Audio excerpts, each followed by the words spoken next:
E aí pessoal, tudo bem? Voltamos aí para mais uma aula e hoje nós vamos falar um pouquinho do sistema cardiovascular. Vamos falar um pouquinho do coração e a sua funcionalidade. Qual é a função tanto do sistema cardiovascular e qual é a sua ligação com o sistema respiratório. Estão prontos para a aula? Então vamos lá! Tem uma função primordial: transporte de substâncias. Ou seja, ele está ligado com a distribuição de todas as substâncias que você tem no corpo. Lembra do sistema sanguíneo? Nós tínhamos lá no sangue gases como oxigênio e gás carbônico, que é o principal fator que nós vamos conversar hoje. Nós temos lá vitaminas. Então o sistema circulatório também está responsável por essa distribuição. Nós tínhamos lá substâncias relacionadas à imunidade, como as imunoglobulinas e os anticorpos, também são transportados pelo sangue e distribuídas por todo o corpo. Nós tínhamos também os elementos figurados, como glóbulos brancos e plaquetas, relacionados respectivamente com defesas e com coagulação sanguínea, e eles, outra garantia e importância do sistema circulatório é o transporte de calor, já que eu tenho dois tipos de animais: os ectotérmicos, que dependem da temperatura externa, ou seja, eles são pecilotérmicos. Se a temperatura do ambiente aumentar, a temperatura interna aumenta. Se a temperatura do ambiente diminuir, a temperatura interna também tende a diminuir. Vamos pegar um exemplo, né? Um réptil, um jacaré. Vou lá, esse jacarezinho vai se alimentar num rio, come um peixe, um outro animal que ele consegue capturar. O que é que esse jacaré faz? Ele sai do rio e vai até a praia, a areia, e se deita na areia. Por quê? Porque a areia está quente, está absorvendo o calor do sol. Aí ele absorve o calor da areia, esse calor é distribuído pelo sistema circulatório e acelera a sua digestão. Os animais endotérmicos não têm esse problema, certo? A temperatura dele é constante. E outro transporte é o transporte de força. Ítalo, força? Como assim? Pressão. O sistema circulatório, ele vai, por exemplo, pressionar o sangue em relação ao rim, lá nos néfrons, e essa pressão sanguínea vai fazer com que haja uma filtração. Substâncias desejáveis continuam passando pelo filtro e elas só passam porque elas são pressionadas, e substâncias indesejáveis vão ser selecionadas pelo filtro e vão ser purificadas no rim. E algumas substâncias vão voltar para o sistema, se eu for um ser humano, e outras substâncias vão ser liberadas na urina. Vamos falar melhor sobre esse sistema quando eu vou falar aí de sistema urinário, sistema renal. Mas uma das funções do sangue é gerar essa pressão e, no caso aí, fazer o processo de filtração. Basicamente, eu tenho dois tipos de sistema cardiovascular. Eu tenho aquele sistema aberto e eu tenho aquele sistema fechado. Qual é a diferença entre os dois? O sistema aberto, o nome diz tudo, né? O meu sangue não vai correr constantemente dentro de vasos sanguíneos. Em algum momento, após o impulsionamento do coração, o que é que vai acontecer? Eu vou ter aí uma distribuição do que eu digo que é sangue, que não necessariamente é um sangue igual ao do ser humano, pode ser uma hemolinfa. E aí o que é que vai acontecer com essa substância transportável? Ele vai cair numa lacuna, num buraco, nos tecidos. E aí aquela velocidade rápida que acontecia por transporte dentro do vaso sanguíneo vai se transformar num transporte lento. Já aquele tipo de sistema fechado, ele vai ocorrer sempre dentro de vasos sanguíneos, ou seja, ele vai ser otimizado. E o que é que gera essa otimização? Um melhor transporte de calor, um melhor transporte de substâncias, uma melhor força, ou seja, eu tenho aí um sistema otimizado que pode me oferecer um melhoramento, uma oportunidade para que o animal possa evoluir. Uma outra forma de classificar o sistema circulatório é classificar ele pelo tipo de circulação que passa dentro do coração e se essa circulação ocorre ou não mistura de gases. Ítalo, eu não entendi. Vamos lá, vamos com calma. A bomba do sistema circulatório é o coração, tranquilo? Ou o que se assemelha a um coração dos vertebrados. Eu vou estar aí explicando como exemplo o coração dos vertebrados, tá? O coração dos vertebrados ele tem cavidades por onde passa o sangue. Eu posso ter 2, 3 ou 4 cavidades. Vamos comentar isso ao longo da aula. E o que é que acontece? O tipo de sangue que passa por esse coração classifica se meu coração é um coração simples, aonde só passa sangue de um tipo, certo? De um tipo. Ítalo, mas sangue de um tipo? Isso. Eu tenho 2 tipos de sangue. Aquele basicamente que transporta oxigênio, aí eu vou chamar ele de sangue arterial, e aquele que basicamente passa sangue com CO2, dióxido de carbono.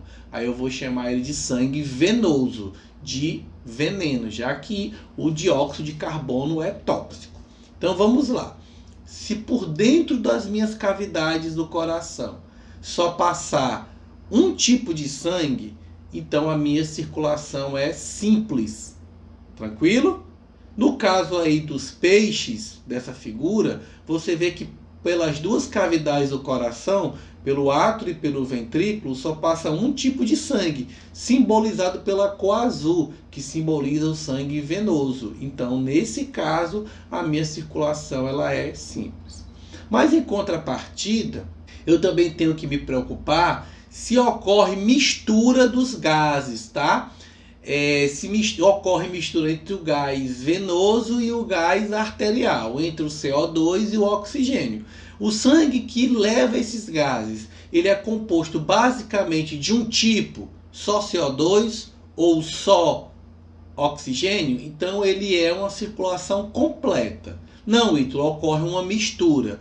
Naquele sangue que está circulando, existem os 2 gases mais ou menos em equilíbrio. Então é uma circulação incompleta. No caso dos peixes, que você pode observar na figura, não ocorre essa mistura. Você vê basicamente que de um lado tem o sangue azul e de outro lado eu tenho o sangue vermelho. Já nos anfíbios eu consigo dividir, certo? Nos anfíbios eu tenho aí um coração que tem 3 cavidades. E aí, teoricamente, eu deveria estar dividindo melhor esses tipos de sangue. Aonde passa um, aonde passa o outro. Mas não é o que acontece, tá? No caso dos anfíbios e dos répteis, acontece aí uma característica diferente. Nos anfíbios, eu tenho aí um coração com 3 cavidades. 2 aurículos e um ventrículo. Nos répteis, a maioria tem 3 cavidades, mas no caso dos répteis crocodilianos, né, crocodilos, alligators, jacarés, eu tenho aí 4 cavidades, 2 aurículos e 2 ventrículos. Mas, Ítalo, por que os anfíbios só tem 3 cavidades? Porque o septo que deveria transformar a cavidade ventricular em 2 não é completo, é apenas uma parte, então eu acabo sendo a mesma cavidade. Já nos répteis crocodilianos, esse septo ele fecha, e aí eu formo mais 2 cavidades, tranquilo? No caso dos anfíbios, ocorre no ventrículo uma mistura de sangue. Só que no coração dos anfíbios passa 2 tipos de sangue. Passa o sangue arterial e passa o sangue venoso. Então eu vou dizer que nos anfíbios a circulação dele é dupla, mas ela é incompleta. Porque no ventrículo o sangue arterial junto com o sangue venoso mistura-se. No coração dos répteis crocodilianos eu tenho 4 cavidades, então deveria ser dividido, passar só um tipo de sangue de um lado, só um tipo de sangue do outro. Mas não é o que acontece. No coração até passa dividido o sangue de um lado e o sangue de outro, certo? Ou seja, no coração do réptil eu tenho uma circulação dupla. Passa de um lado sangue venoso, passa do lado sangue arterial. Passa 2 tipos de sangue, venoso e arterial. Só que lá na frente, depois que ele sai do coração, num septo chamado septo de Paniza, ocorre uma mistura. E essa mistura acaba fazendo com que o sangue não seja completo. Ou seja, o sangue dos répteis torna-se incompleto, uma circulação incompleta. Ocorre mistura entre os dois sangues. Então, tanto nos anfíbios como nos répteis, certo que cada um com características diferentes, eu tenho circulação dupla e incompleta. Já nas aves e nos mamíferos, ocorre o bloom, a potência máxima do sistema circulatório. Eu tenho em ambos, tanto nos répteis como nas aves, coração com 4 cavidades, tá? Com uma pequena diferença. A artéria aorta nas aves é voltada para o lado direito e nos mamíferos a artéria aorta é voltada para o lado esquerdo, tá? Então aves direito, mamíferos esquerdo. Aí o que é que vai acontecer? Eu tenho aí um coração aonde eu passo somente de um lado sangue arterial, somente de um lado sangue venoso. Beleza, né? Então aí eu tenho uma circulação dupla. No meu coração passa 2 sangues. E olha que interessante, esses sangues não se encontram de jeito nenhum. Esses sangues não ocorrem misturas. Eles têm que ir até o pulmão. Haverá aí uma troca, que nós vamos comentar lá na frente, chamada hematose, e essa troca de gases vai gerar um processo de potencialização. Nessa hematose a gente vai focar no sistema respiratório, como é que ela ocorre. E aí, no caso, eu mantenho um coração dupla circulação e não há mistura de gases, ou seja, uma circulação completa. Um processo chamado hemodinâmica, né? A dinâmica do sangue, a circulação do sangue pelo seu... E essa hemodinâmica, basicamente, ela é controlada por uma proteína muito conhecida chamada albumina, é aquela proteína do ovo.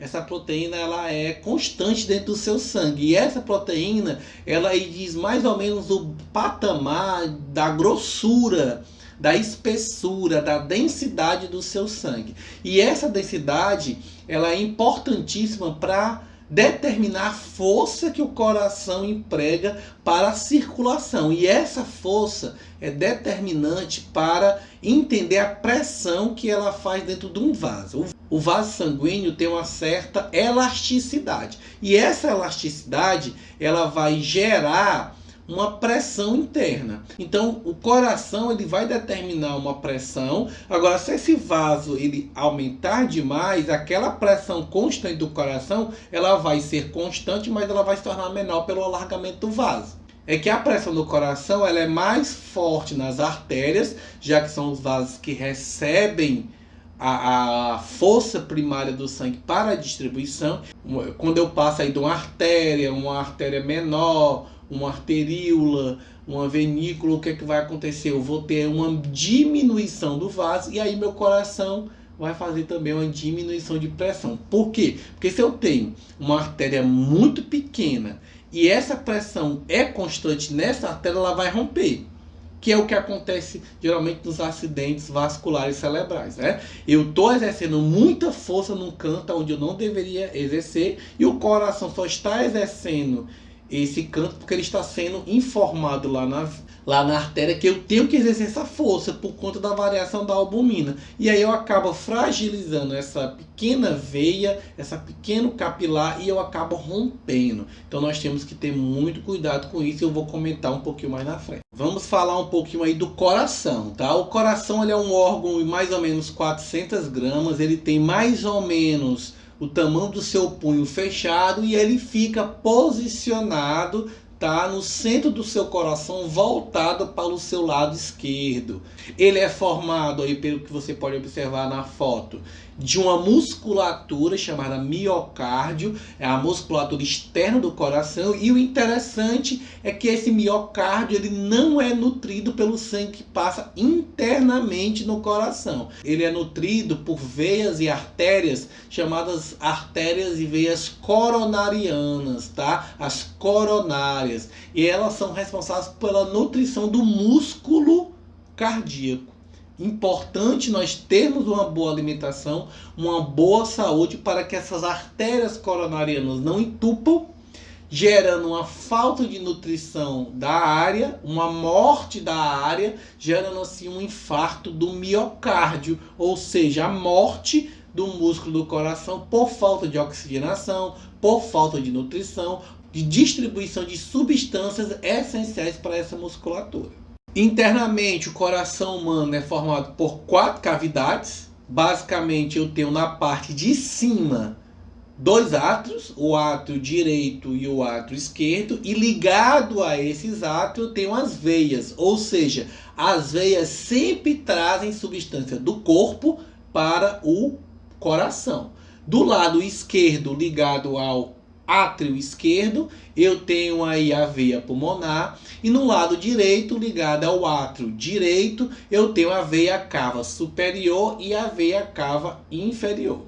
O coração não é dividido em 4 cavidades? Quem é que divide o coração? São as 2 válvulas. Eu tenho 2 válvulas que impedem o refluxo do sangue. Mas, Ítalo, por que refluxo? Porque o meu coração, ele inicialmente vai receber o sangue pelas veias, que vai encher os aurículos, e esse sangue, por meio de um movimento de contração chamada sístole, ele vai empurrar esse sangue das 2 cavidades superiores para as 2 cavidades inferiores. E quem vai impedir que esse sangue volte para a cavidade de cima são as 2 válvulas. Do lado esquerdo eu tenho a válvula bicúspide ou mitral, e do lado direito eu tenho a válvula tricúspide. Ou seja, entre o átrio esquerdo e o ventrículo esquerdo eu tenho a válvula mitral.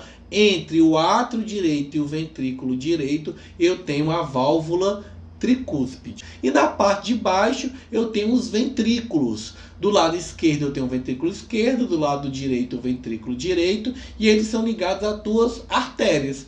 No lado esquerdo, ele é ligado pela artéria aorta. E no lado direito, ele é ligado à artéria pulmonar. O nome já diz tudo. A artéria pulmonar leva o sangue do ventrículo para o pulmão, e a artéria aorta leva o sangue do ventrículo esquerdo para todo o corpo. Como eu acabei de comentar, as veias elas trazem o sangue do corpo para o coração, e as artérias levam o sangue do coração para o corpo. Como você pode observar aí nessa figura, artéria e veia têm características bem distintas. A artéria geralmente é de um calibre menor, já que ela vai sofrer uma pressão maior. Para que o coração mantenha-se constante, eu tenho que ter uma relação pressão-calibração. Já a veia já tem um calibre maior, já que ele está trazendo e vai trazer esse sangue para o coração pela pressão gerada lá nas artérias. E outra característica básica é que as veias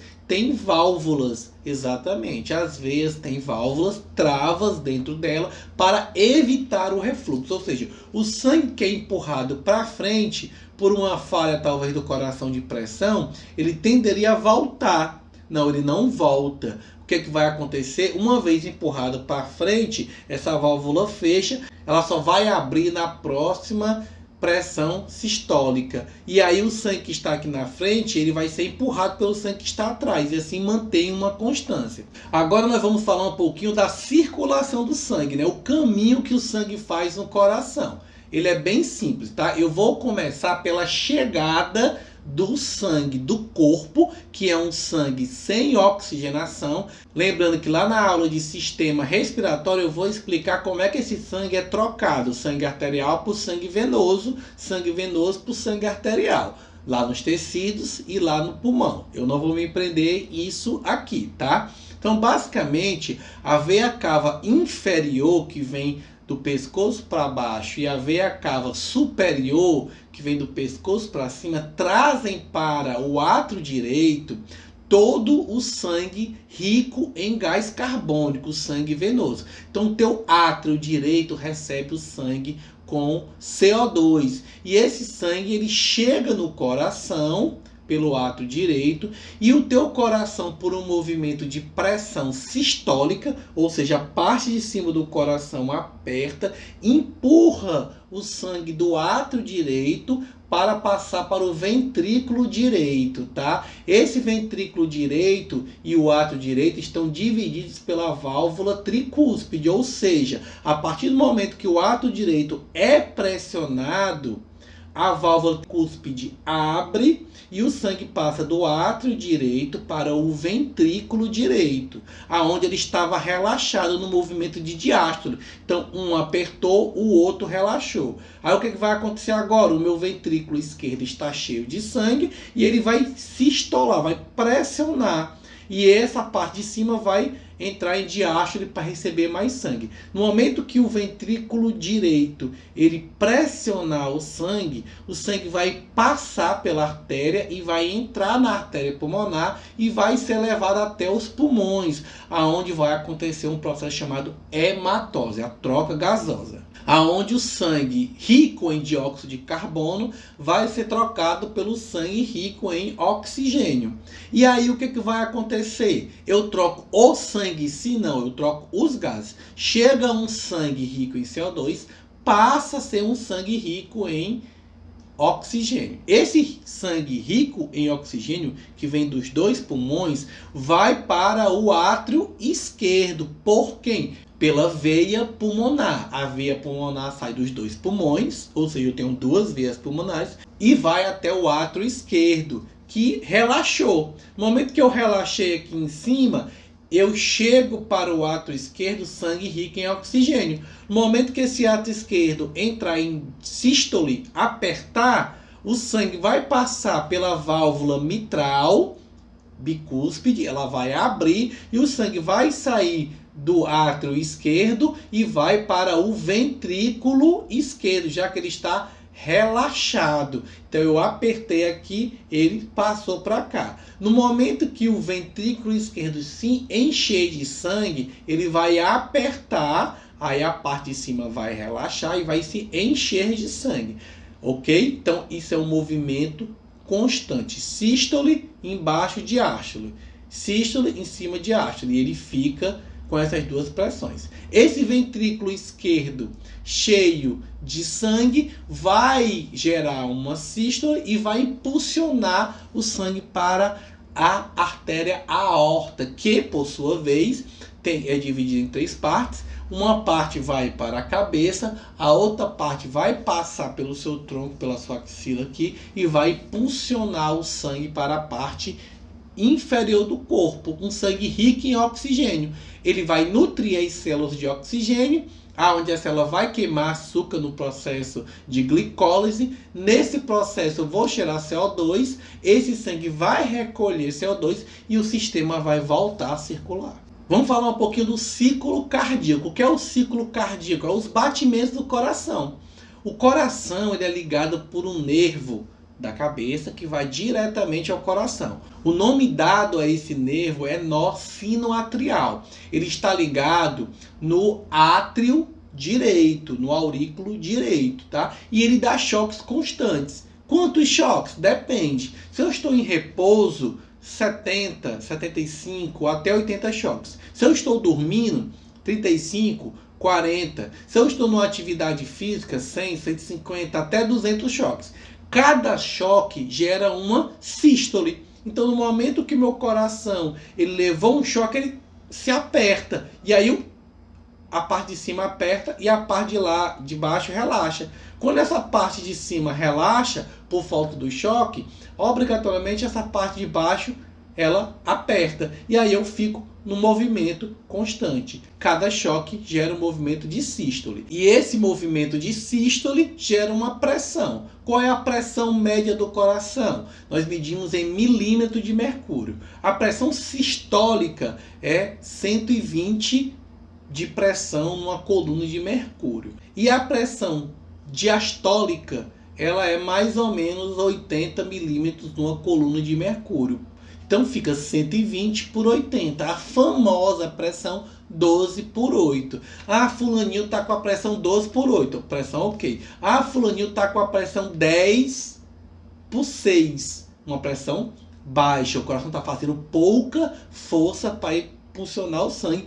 Por isso aquela pessoa se sente mais gelada. Ah, fulaninho ali está com 17 por 12. Pressão alta. Por que ele está com pressão alta? Pode ter vários motivos. O coração está fazendo força demais nas artérias e nas veias e isso pode gerar rompimento. A pessoa vai se sentir mal, vai ficar suando, o sangue está correndo rápido demais e isso é gerado pelas pressões cardíacas.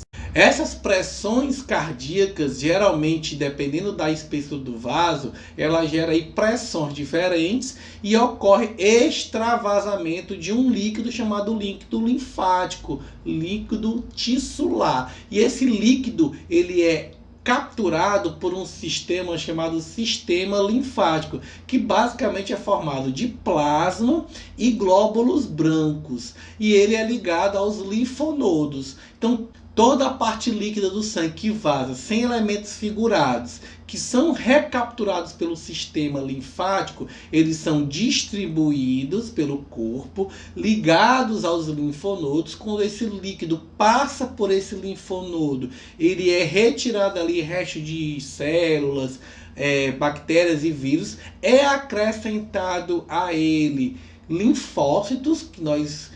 E aí esse líquido acaba voltando para o sangue. Quando há uma proximidade desses vasos e uma variação de pressão, esse líquido linfático acaba voltando na forma de plasma para o sangue, mantendo o equilíbrio sanguíneo.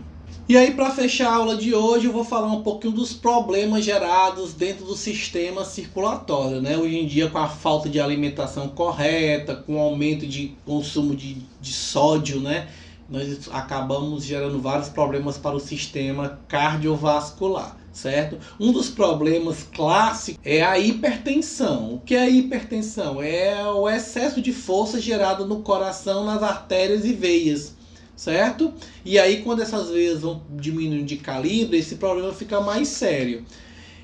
Um dos problemas da hipertensão é exatamente o consumo de sal. Quanto mais sal eu consumo, mais vai haver uma variação da albumina e essa variação de albumina vai dizer para o seu coração que ele tem que fazer mais força para distribuir esse líquido que está mais grosso. E por que o líquido está mais grosso? Porque do lado de fora da artéria e da veia está mais salgado. Então o líquido plasmático sai mais facilmente, ele fica mais grosso. Meu coração tem que gerar mais força. E ao gerar mais força, eu vou acabar gerando, por exemplo, o segundo problema aí, que é um AVC, que é um acidente vascular. E se esse acidente vascular for na cabeça, eu vou gerar aí um acidente vascular cerebral, o AVC. Mas quando é na cabeça, é um problema muito grave. Por quê? Porque eu vou acabar molhando o meu sistema nervoso, principalmente o cérebro de sangue, e aí eu vou estar matando essas áreas por afogamento sanguíneo. Né?